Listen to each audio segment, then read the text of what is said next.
Okay. Matt Holmes, thank you very much for coming, please. You bet. Hey, well, thanks for having me. My name is Matt Holmes. I think when I agreed to this, I was still the executive director of Groundwork Richmond. I'm currently working just as a dedicated air quality consultant because that's a full-time gig these days.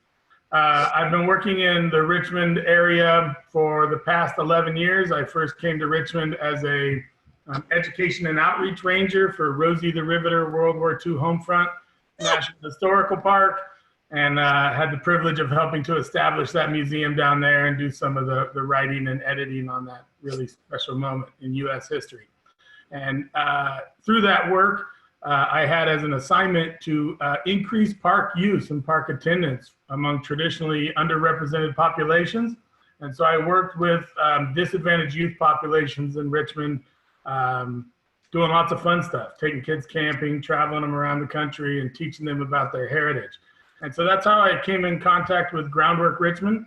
Groundwork Richmond is a member of a 20 trust network. They're nonprofits. They call themselves trusts because they're modeled after a network in Great Britain. And that's what they call nonprofits back there. The US EPA was looking for a model for governments to collaborate with communities on equal footing. And apparently there was no such model here in the States, which I know not to be true, but the EPA and the National Park Service worked together to actually help communities be more involved in brownfields and the federal brownfields program, but to give money to communities so that they could really build their capacity to contend with the governments and the developers around brownfields. They had to work with another federal agency, and the National Park Service said, we will help with that if you'll help us with our strategic priority of getting young people of color to know what the National Park Service is and does, and the various things that they own. So it was an interesting job. People didn't really recognize the uniform in Richmond. It looks a lot like a Border Patrol uniform. So oh dear. It definitely led to a lot of mistaken identity.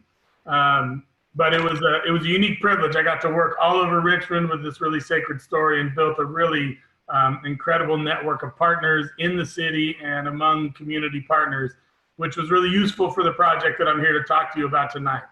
And so Groundwork Richmond has been working on youth development and environmental justice projects since its founding in 2010. But in 2018, we stepped into the air quality and environmental monitoring sector.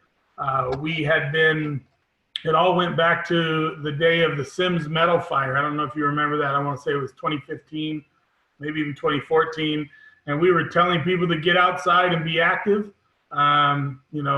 chase off obesity and enjoy the outdoors. And we had, burning metal in the air. We had chromium and all sorts of terrible stuff that you shouldn't be breathing. And so we realized that we didn't know enough about the environment to advocate for outdoor activity. And so we learned that we had to learn a lot more about the environment we wanted people to use. And so we started doing some small citizen science projects to understand what's in the air. And, the brain exploded. And we learned a lot about the peculiar airshed here in Richmond, California. And so it was really an academic effort up until 2018, when we engaged the city of Richmond in an application to the California Air Resources Board as a part of a new chunk of legislation called Assembly Bill 617. AB 617 is the environmental justice component of the Greenhouse Gas Reduction Fund Reauthorization Act. So you probably know about the cap and trade program that pays for groups like Groundwork to plant urban forestry trees or to do urban greening projects like Pogo Park's Yellow Brick Road or the Richmond Wellness Trail. But there were a lot of groups that were opposed to this paradigm where polluters could pay to continue to pollute. And they felt like the program was paying for a lot of Tesla charging stations, in communities that maybe didn't need quite so much help from Sacramento. And so there were protests that put the cap and trade program at risk, which led a group of equity-minded assembly members to draft and get passed Assembly Bill 617, which, long story short, dares to suggest that community members have a right to know what's in their air, to be in charge of the systems and the regulatory bodies that analyze their air and communicate that air to the public, and to even have a say over how much emissions and exposure they want to have in their communities. And due to the long history of racial inequality and economic inequality, communities like Richmond, and right now there are 13 other communities like Richmond that are considered blueprint communities, they didn't have a say over how they were burdened with emission sources. So Richmond has an overabundance of emission sources. It has freeways that are generally designed to get people through here and not to here. And those freeways really lack sufficient green infrastructure elements to protect the neighborhoods that they traverse. So bad planning and asymmetries in power, unequal power, really led to communities like Richmond bearing a much larger burden of pollution. And so with that, I'll start showing you some pictures. I have a slideshow. I will go through it pretty quickly because you guys are the kind of people that show up for a meeting on a Thursday night, and so you know your community, and it is Richmond heavy, but it does apply to this larger Richmond San Pablo study area that really abuts the community of El Sobrani, and you are absolutely breathing the air that is generated in Richmond. One of the real tragedies of how the state works to address these environmental justice issues is they peg it to a census tract, and that census tract has to meet a disadvantage criteria that usually means a high burden of pollution and a low household income level. But the air doesn't really care. And so communities like the North and East in Richmond are covered in concrete, have very little trees, and are just choking on Interstate 80 freeway pollution, but they're not qualified for many of the state programs. And so similarly, most of the census tracts in and around El Sobrani wouldn't be identified by this program, but you will benefit ultimately from this legislation because it will reduce the emissions and exposure of people in and around Richmond and San Pablo. So that's a mouthful. Feel free to interrupt me at any time. I'm used to it. I have kids. So let's see, let me move this thing down a little bit. Pull up my slide presentation. Can anybody give me a verbal confirmation that you can see what I'm doing here? Yes, we can see your screen. Okay, great. And so this is our title slide about the California Air Resources Board project with our partners Ramboll Share. This is a program designed to address inequality, and so this is what inequality looks like in California. Oh, went a little too fast. This is what inequality looks like in the Bay Area. And you can start to see this familiar Z-curve of what was defined as the black crescent, where black households were allowed to exist, going back to Richmond's zoning laws. And they remain places where there's low home ownership, low tree canopy cover, low household income, and extremely high burdens of pollution, which leads to disproportionate hospitalizations. Prior to this assembly bill, most of the monitoring in Richmond was due to spectacular events and litigation. So these are some of the ground level monitors, and there's a few over here in Atchison Village that go back to specific explosions, for lack of a better word. And they really only monitored, in a hyper-local sense, the refinery and other significant industries, which of course needs to happen. But really the big player and why we got into this is this pattern of California polluting itself, and the Department of Transportation and this sort of cultural wide habit of bowing down to our cars generates a ton of combustion pollution. And some people get freeways with nice big forested setbacks that knock down dust and rubber dust and concrete dust and tailpipe emissions. But other communities don't. And so in like the Park Plaza neighborhood, you can see the tailpipes of the trucks from Interstate 80 freeway. This is also, that roughly outlines the Richmond Parkway. And there you roughly get Interstate 80 and the 580 freeway. So there's major transportation facilities that encompass the city of Richmond, and you folks in El Sobrani, if you can see my mouse, you get a big, I have a pointer here. This whole area becomes a factory every day during rush hour. And due to the prevailing winds about 9 or 10 months of the year, it all blows right in here on you guys. And due to the canyon geography of the area, you become a really high pocket of pollution. This was also important to our other work because it identified the parks that deal with a lot of this pollution. And so then, of course, because it's Richmond, besides the mundane and routine pollution that we get from the freeways, we also have spectacular events like the 2012 explosion. So there's plenty of reasons to monitor the air. And if you've been in the Bay Area your whole life, you know that the air has gotten a lot better. And the Bay Area Air Quality Management District is the local regulatory agency whose job it is to understand and reduce the public health threat of poor air quality. And they've actually done a pretty stellar job region-wide. They've improved air quality dramatically across the 9-county area. But there are communities like Richmond and West Oakland that continue to have chronic pollution burdens that business as usual was failing to address. So there's no shortage of evidence as to why this air monitoring work needed to be done. So that's where we came in. As I said a little bit earlier, most of the monitoring was restricted to either scientific sites that the Air District had access to or industrial sites where there was a misstep. Our strategy was a lot different. We actually went out to the community and asked them what places matter to you. And so we received hundreds of requests for monitors at their location. We sent this out through all of the city's instruments, the large email listservs and all the social media platforms. And we received hundreds of requests, but we only had 50 monitors at that time. And so we used that data to inform where we put the monitors. We obviously didn't put them right next to each other because we wanted to spread them out and really understand the whole airshed. Can I just stop and ask if anybody from El Sobrante saw this call for this request for monitors? Nope. I Nope. didn't. Actually, Nope. on this map, we don't see any in El Sobrante.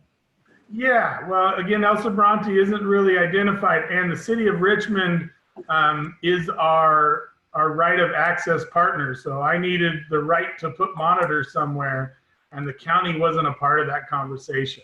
So the encroachment permit that I have is only from the city of Richmond. But part of El Sobrante is also Richmond, Yes. where my house is, and I feel like this area gets really neglected from Richmond. Yes, I think you do. As a former tree planting program person, we never worked in your neighborhood.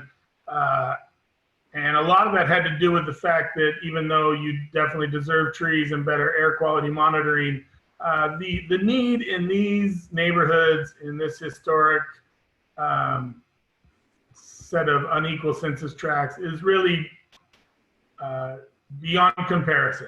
And so folks in the Iron Triangle, North Richmond, Coronado, Santa Fe, Park Plaza, and Pullman neighborhoods have much greater need than anything comparable in El Sobrante.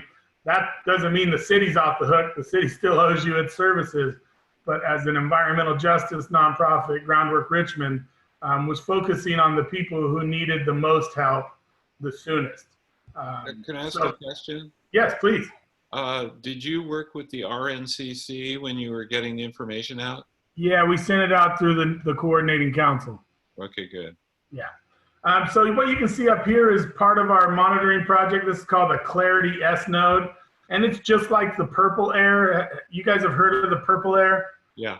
It's a remote sensor that you can plug in. This has the same instruments, however, it runs on a lithium battery and a solar panel. So when the power was out, it's still out in the Iron Triangle right now. Our sensor network is still operating when a lot of other people's are going down. It also allowed us to be a lot more creative where we put it up. And then because it was a Groundwork Richmond program, everything we do is about increasing community resilience. So we didn't hire a consultant, and we didn't hire a pole company that usually does installation of utilities, which would have frankly been a lot easier. We hire local residents from the communities that we're concerned about, and we train them so that they can learn about new careers and have experience on their resumes that helps them get into higher earning career paths.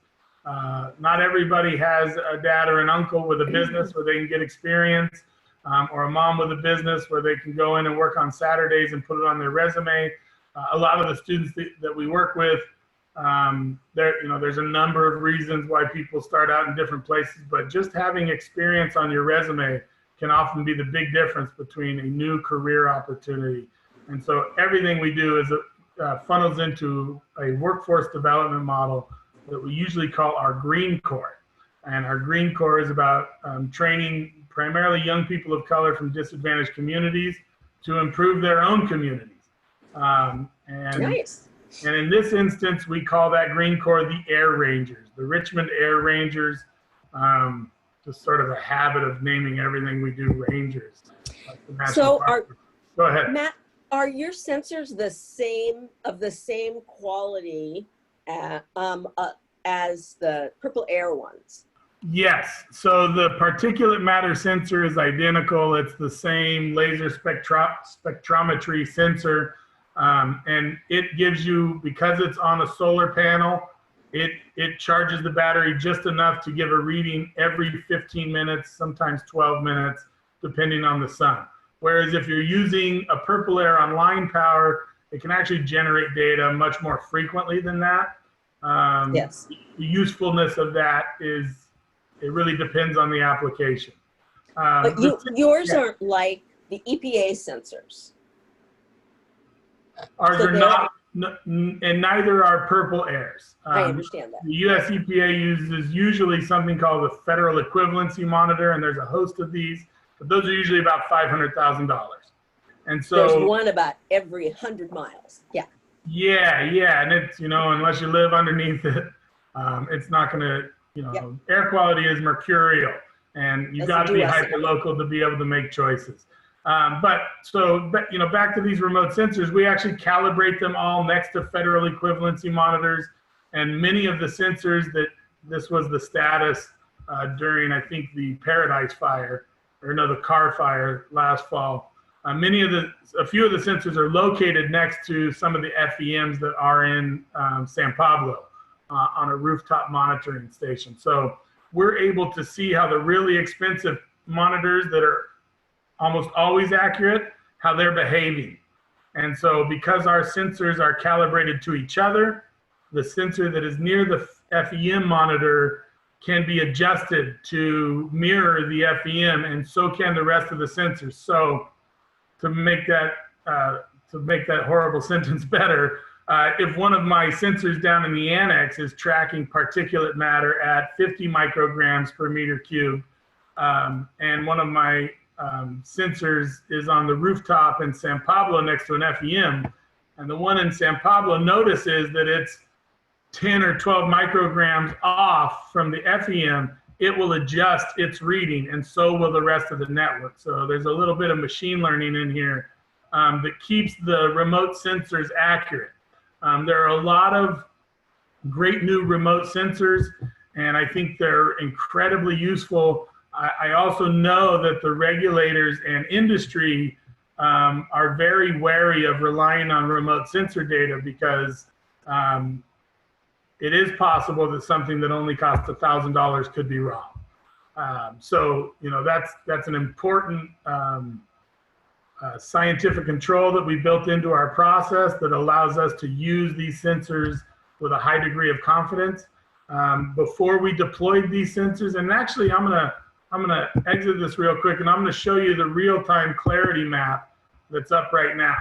So can you guys see this openmap.clarity.io?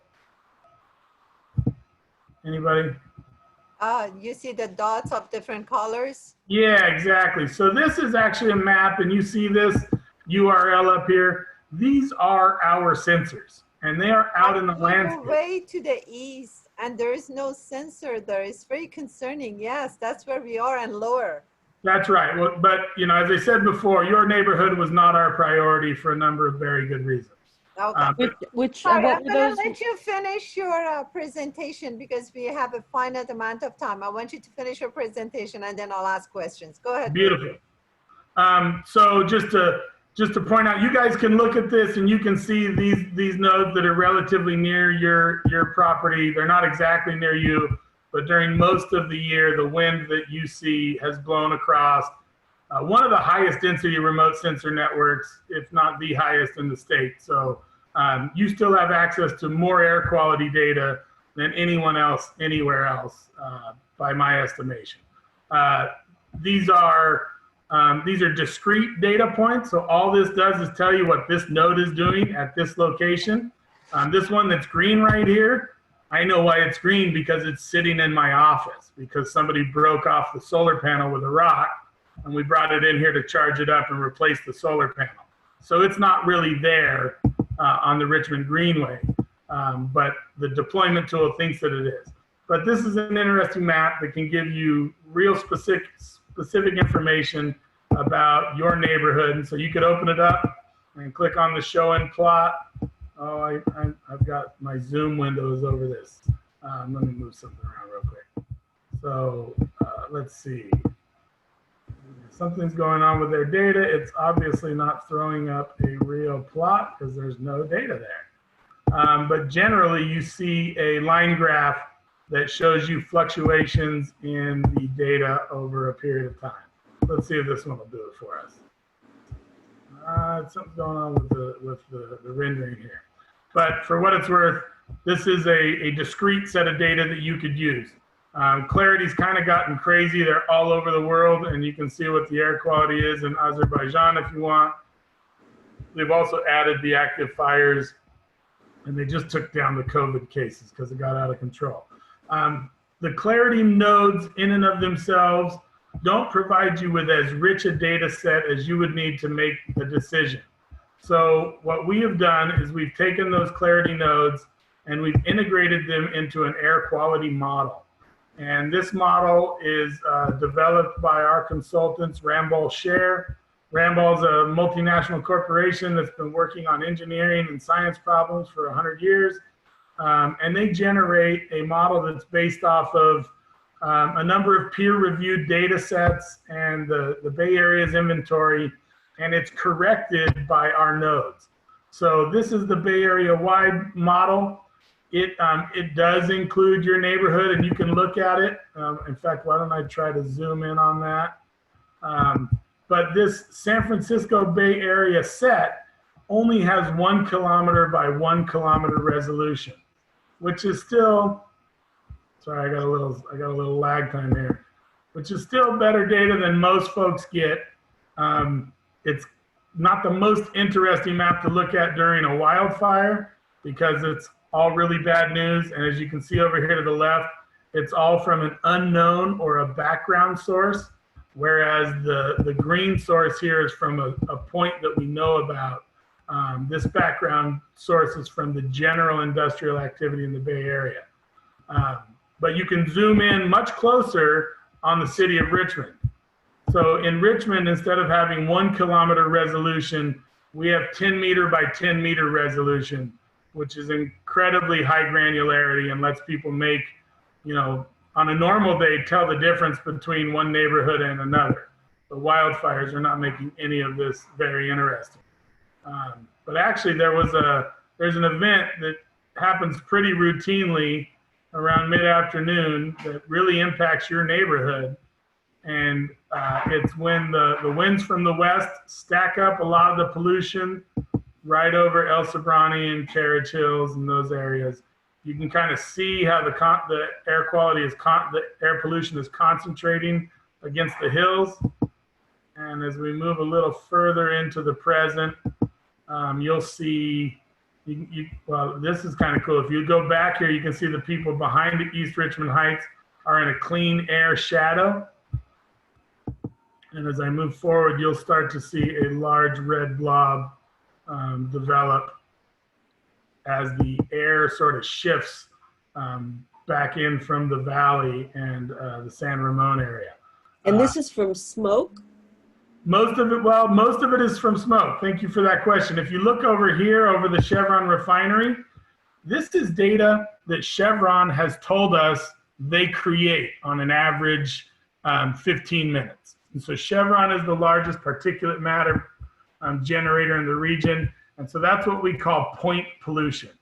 And so they have issued a data set that the Air District uses and that we built into our model.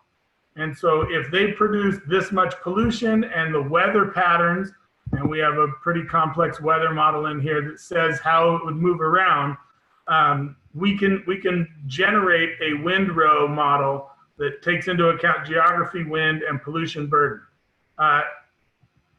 That would be an interesting model in and of itself, but with our remote sensors, we can actually correct for that model. So there's a huge amount of pollution here that if the wind was blowing faster, this sensor here along the parkway would pick up.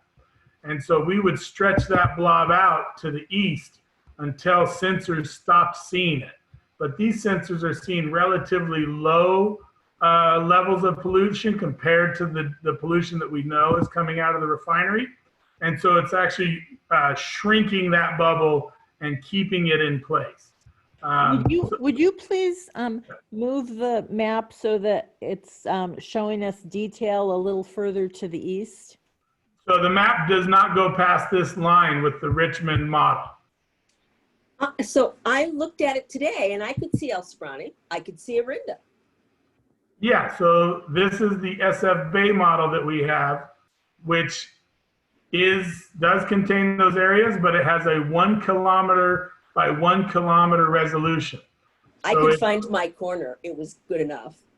Yeah, but mine didn't look like this. Mine had streets. And if we zoom in, you'll get streets as well.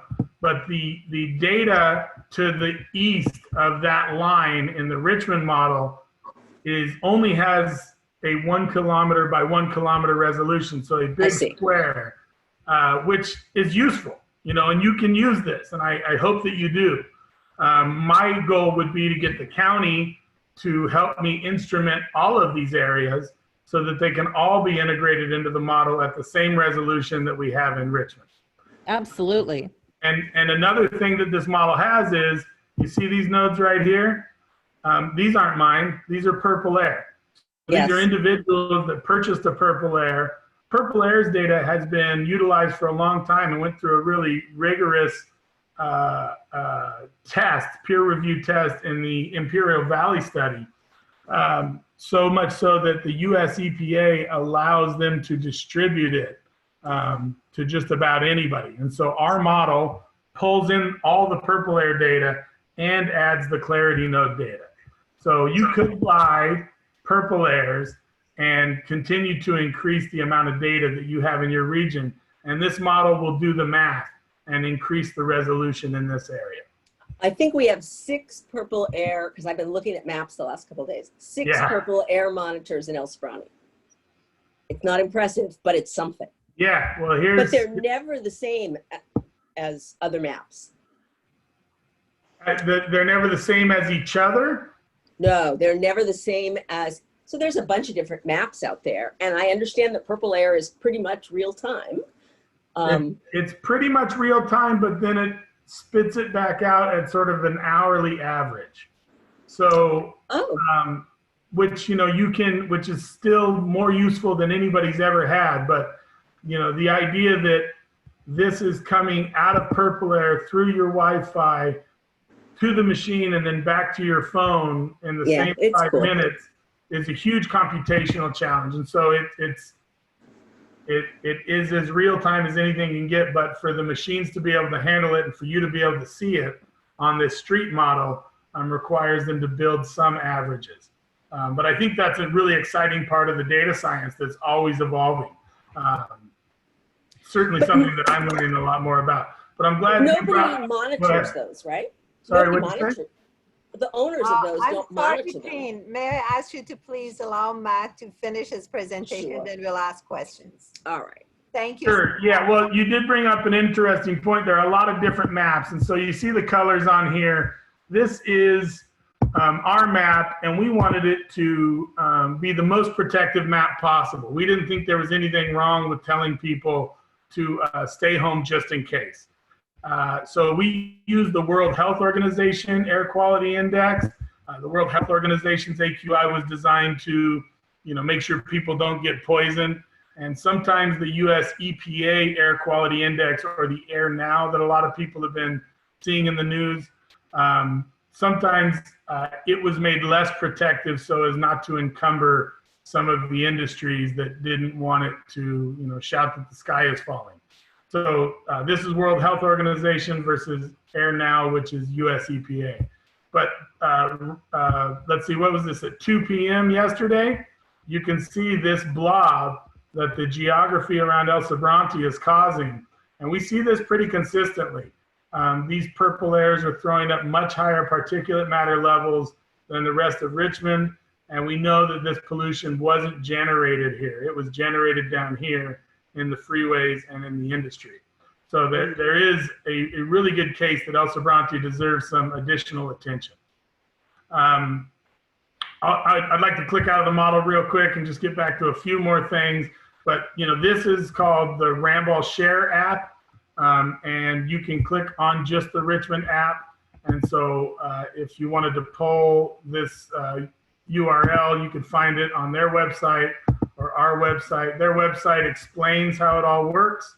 And there's some really interesting scientists that are trying to open the envelope for the people who get to be, who get to know what's going on around them. Lots of times this data isn't available to people in real time. The Air District collects a lot of important data, and they review it quarterly, and it's a little too late for you to cancel your kid's birthday party in the park. So I'll just click through real quick because I know we're short on time. This is a project by and for this community that suffers from the worst air. We're going to be distributing it through the City of Richmond's transparentrichmond.org website. This is part of their Government 2.0 initiative to let you see all the good and the bad news, from finance to environmental issues. You could click in here and see our forestry work. This is the open map that I showed you earlier. And these slides explain where the data comes from. And so there's the weather, there's the traffic, there's the toxics model, and the share street is, oh, I clicked forward too fast, is the system that pulls together our nodes and the purple airs and sort of makes that map tell the truth. So let's see, these are some of the models if they were by themselves. And when you get down to 10 meters by 10 meters, you can see that some neighborhoods are doing much better than other neighborhoods. And this is a much more typical day in Richmond, where we have major emission sources. This is actually the oil refining plant, the mostly sunflower oil. You can see the refinery, and you can see how the wind is pushing these pollutants to the north and to the east and really directly into your neighborhood. Additional layer we're doing, we have a mystery van where we're driving around and we're collecting airborne metals. These are Teflon filters that are handled really carefully and kept refrigerated and shipped off to labs. And you'd be amazed at all the incredibly interesting names of things that are floating around in the air that we're breathing that really nobody's data sets are collecting.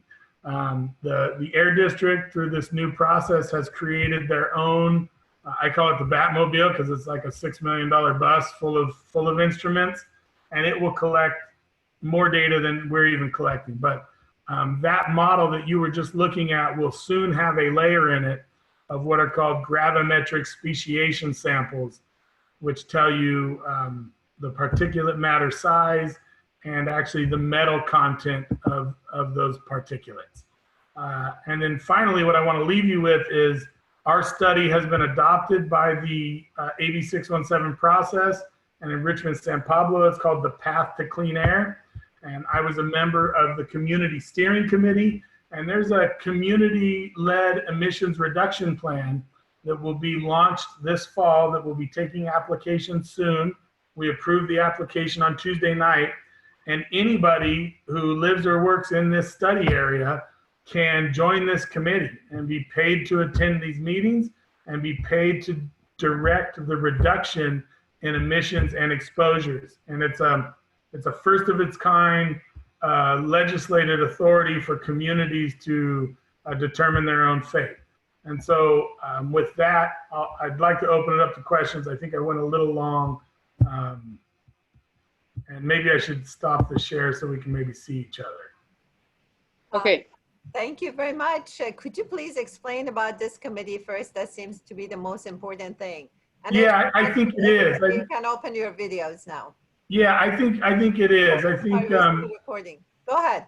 Yeah. So this AB 617 that I started off with, the environmental justice component of the Cap and Trade Reauthorization Act, is the first time that community members have really been given the power to tell someone to do less of something, or to tell someone to re-engineer something so it's less polluting. You know, I have a personal goal that Caltrans will make all of its freeways as nice as they are in nice neighborhoods, with 30-foot sound walls, with living green ivy on them, and increased surface area so the particulate matter doesn't drift so far into people's homes. You would also be able to say something like a refinery has a limited number of flaring events that are considered routine. Like on August 14th, that black mushroom cloud was considered a Schedule 1 or a normal operation. A lot of people disagree with that. There are, you know, things like coal terminals. You know, there's chemical factories, chrome plating plants. There are a number of things that can be reduced. There's also more that can be done to contain the pollution that's going to continue to be generated, like through green infrastructure projects, parks and trees, and funding for their planting and maintenance, funding for public health initiatives like GPS-enabled inhalers, so that we can look at, you know, we could actually not have done any of this, and we could have just looked at the hospitalization map and said, who calls an ambulance? And who ends up in an ambulance or in the ER room, and where are they from?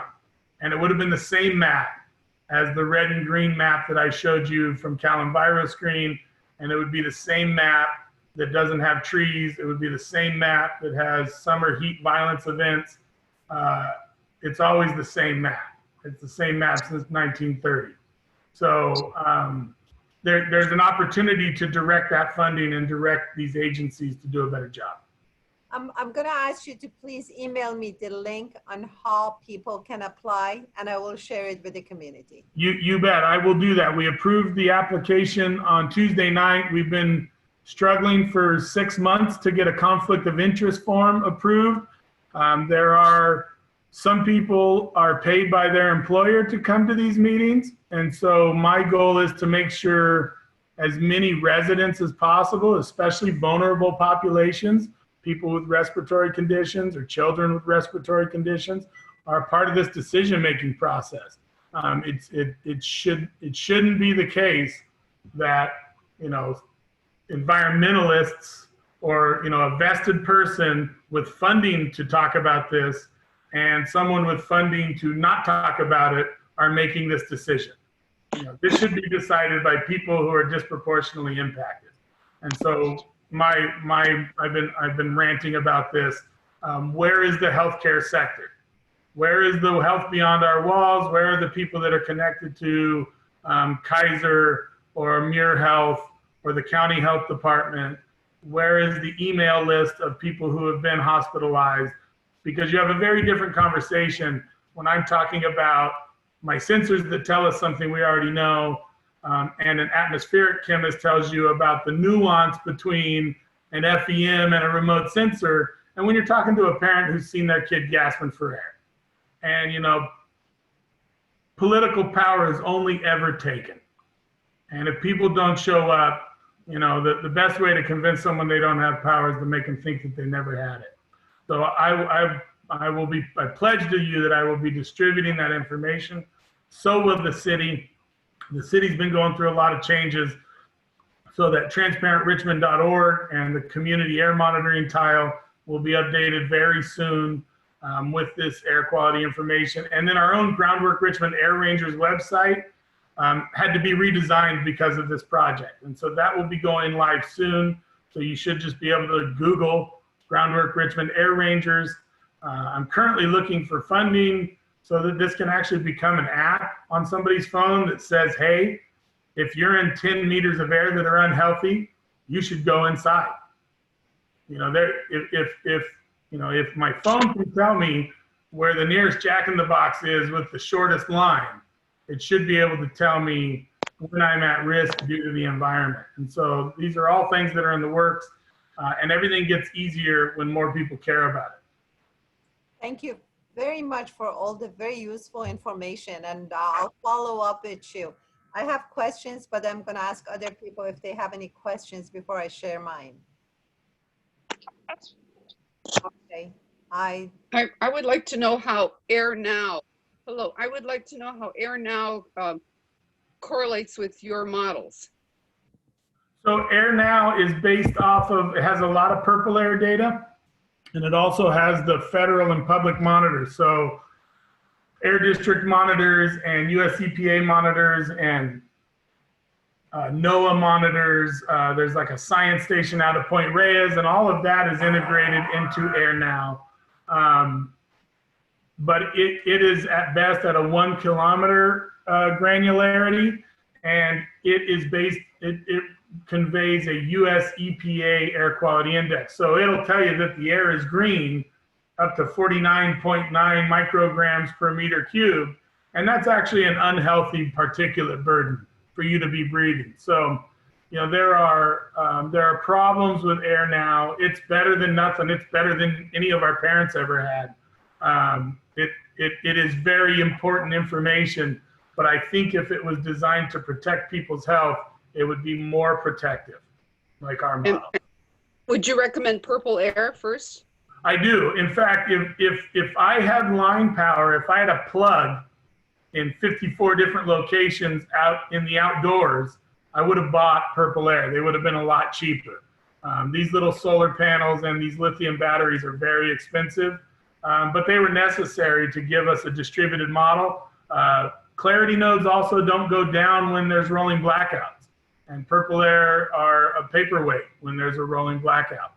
So that's not that often, and I think in the long term, the more data that we can collect, the clearer the picture gets. So I'm buying purple air for my own home, and we have proposals, we have awards from EPA to buy purple air for classrooms.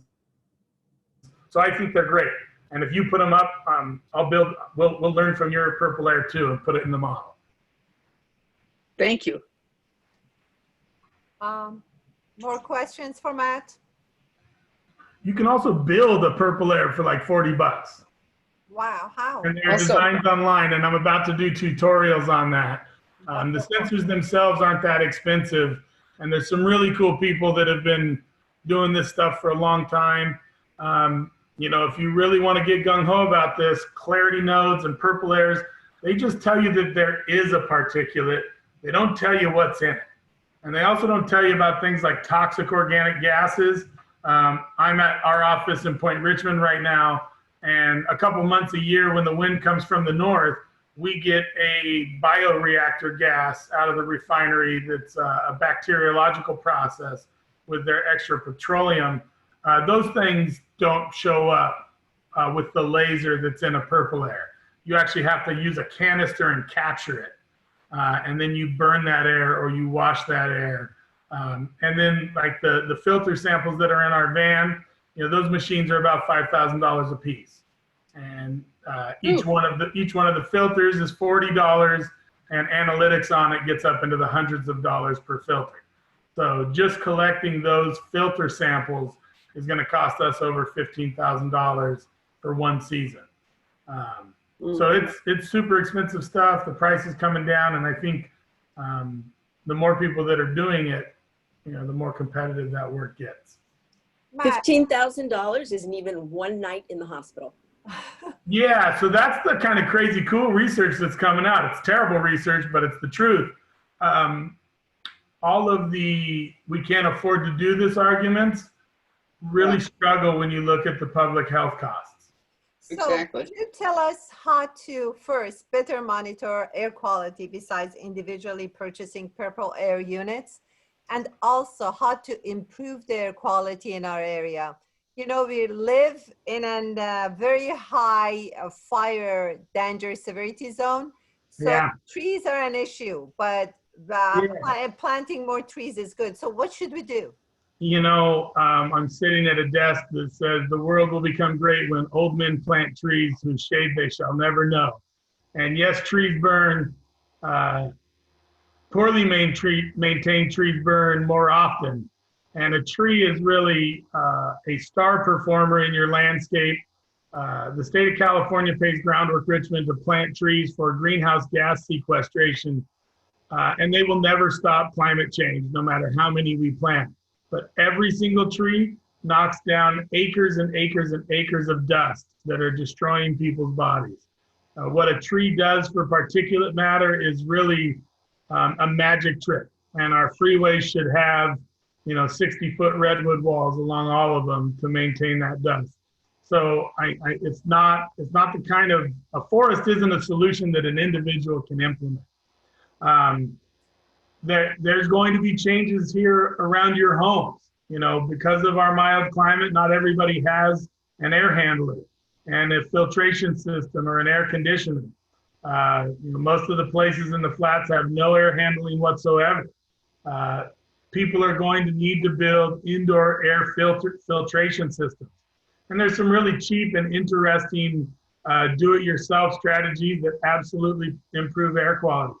And you can, those are super easy to Google, everything from a box fan and a household filter taped to the back will knock down the particulate matter in your living room. But for personally contributing to this knowledge base, I can't think of anything more cost effective than building or buying one of these low cost sensors. The filter sampling that I'm talking about, that'll tell you about some bad actors. Chromium and all sorts of organic chemistry names that I don't care to remember. By the time you're finding it, it's too late. I really think the paradigm whereby some people get to throw their garbage in the sky and still claim to have profits at the end of the day without paying to capture all of that is what really has to change. And I have to say, going through this process, I feel like more people in Richmond and this West County region need to diversify their understanding of how many different polluting agents there are. We have a real myopia when it comes to the refinery. People think there's one bad actor and it's the one that can pay for everything. And there's all of these things and they're all Chevron's fault.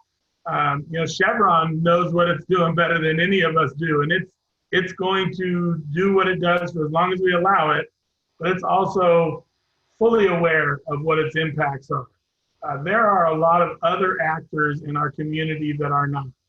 And I think learning from the community air monitoring plan that we just developed, there have been millions of dollars spent here locally on multiple monitoring projects that everyone can learn from and protect themselves from. In fact, I'm glad you said that. Our colleagues at a group called Physicians and Scientists for Healthy Energy, they created a model that shows you the reported inventory. Let me pull this up real quick, please. Stop presenting. Let's do this, escape. This is something that's really cool that I think everybody should take a look at. This is what the companies tell us they're doing. And I don't know about you, but I used to be a middle school PE teacher, and not everybody confesses to everything. But you can see the big circle here is Chevron. The other big circle here is Republic Services, and a lot of that's nitrous and methane. But I wish I could turn those off because you can see there are dozens of emission sources here in Richmond. And as folks in El Sobrante, all of this is blowing onto you. And so let's just pick one. West County Wastewater District, that's your government agency. They could be trapping more of these toxic organic gases. They could have a forest encircling that places. This is pallet check. That's a shipping industry. You just approved, I don't know if any of you subscribe to the mayor's newsletter, the city of Richmond just approved hundreds of thousands of square feet of new shipping facilities up here. And those are all trucks and they're idling. There's been some really good news though recently. We'll see how it works out, but the state of California is chasing away the diesel engine, and that a lot of this trucking and a lot of these mobile sources are eventually going to be part of the past. Who that impacts will, of course, be as inequitable as everything else that we do. But air quality is going to improve, and the more people know about it, I think the quicker we can hit the accelerator. So I am on the monitoring and outreach team for the AB 617 steering committee process. This group is now on our list of people to engage with for community outreach. We had our first meeting today at 1 o'clock about groups that we're going to be engaging. And our next meeting will be in November after we've approved the conflict of interest form and a charter of conduct.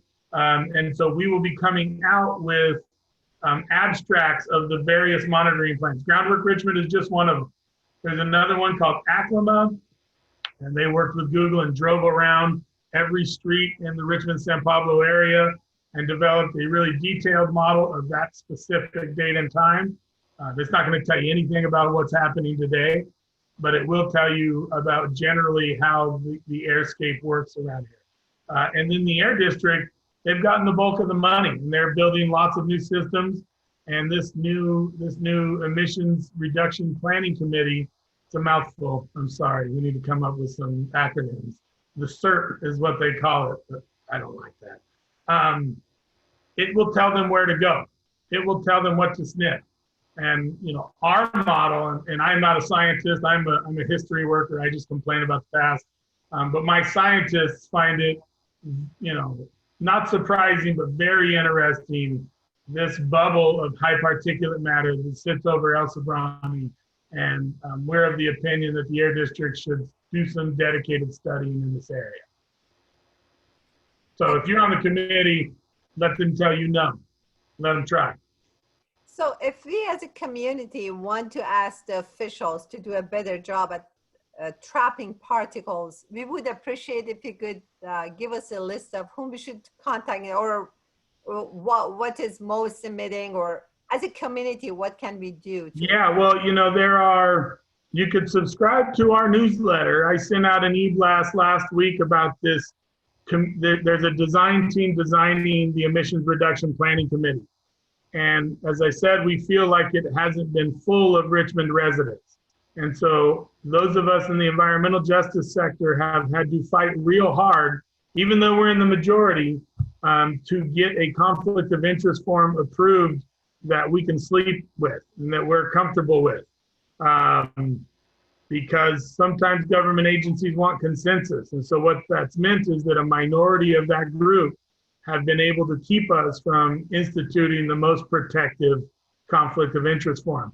And fortunately, we had several members of the public show up on Tuesday night and make their voices heard. And that gave a lot of people the support they needed to vote no on a conflict of interest form that's now 7 months delayed because of this has become a contentious issue that's eaten up a ton of my calendar. What's the makeup of this committee? Who needs to sign this conflict of interest? And repeat the name of the committee again, please. It'll be called the Community Emissions Reduction Planning Steering Committee. And so again, please, Community Emission Reduction Plan. So that's the object that they will develop. They will have to become experts in the plan that just took us 24 months to create. And that's the Community Air Monitoring Plan. People love to plan things. We tried to turn the air monitoring plan into an emissions reduction plan a year ago, and we didn't have enough votes. We were told that we still needed to study Richmond before we reduced emissions and exposure. I don't think that's true. I think we know enough about who goes to the hospital to start reducing emissions now. And so did the county health officer who represented Contra Costa County. He said every minute we delay permanently damages the bodies of Contra Costa residents. And so this is an urgent issue.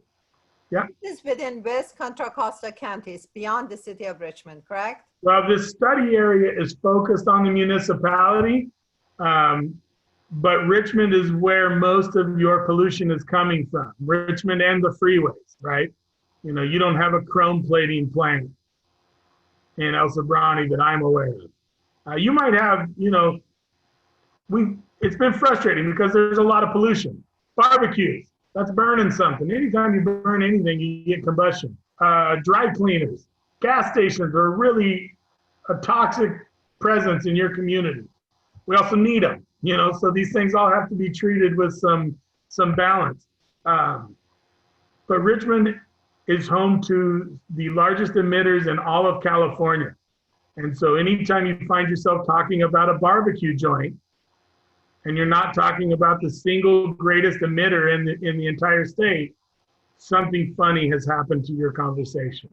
And so I think transparency and sunlight's the best disinfectant, and I'd like to see lots more people in there with us. Okay. And so you will absolutely receive all of this, and anybody here can go to groundworkrichmond.org. We still haven't updated the website, but you can sign up for our newsletter. And now that I'm working exclusively on this project, those newsletters will be coming out more frequently with the lead time people need to be involved. Okay. Thank you very much. And I'll be in touch with you to follow up and get specific information about how to join the committee. And I assume there is no limit on the number of people who can be on the committee, or there is? There is. And in fact, that's something that there's a lot of back and forth about. West Oakland, who's quite a bit ahead of us in this process, have 30. And that seems like a lot to a lot of governing committees. But they also are split up into a number of, you know, really important subcommittees, like transportation is a whole subcommittee, stationary sources, refineries, port, trucks. So it might be that we need 30 people instead of the 15 that might seem a little sleeker. That said, I'm not from West Oakland. I don't work in West Oakland, and I go to the West Oakland Steering Committee meetings, and I sit in those committees and I talk to the people that vote and make those decisions. And it's been a very open and educating process. And I could even share the West Oakland information with you, and you can see what's coming, because they're in the middle of making these decisions. They have very different problems. It's mostly trucks. It's mostly the port. But I think it's been enlightening, and it's the most impactful community leadership thing I've ever seen. Okay, very good. I work for Caltrans, and I know Caltrans is talking about equity, so maybe we can ask them for trees around the freeways. And yeah, so one of the things that this whole thing will do is in 2023, all state agencies will have to revise their policy based on the outcomes of all the AB 617 projects. And the one thing that's in every community are Department of Transportation facilities. And the Department of Transportation does have a mitigation grant program. It's called their EEM program. But it says that anything before 1997 is sacred and can't be paid for, and anything more than 500 feet away from their facility can't be paid for. And so it was narrowly written not to address the full impact of the freeways. And something like this could get them to revise that program. And Caltrans right now would say, you could say I could pay for anything, I don't have the money to pay for it. Well, maybe that's the problem. Maybe the Greenhouse Gas Reduction Fund isn't paying for the most impactful strategies. And so maybe Caltrans needs a bigger chunk of the Greenhouse Gas Reduction Fund than some of these other projects that are sometimes window dressing. thank you very much. I'm going to stop recording.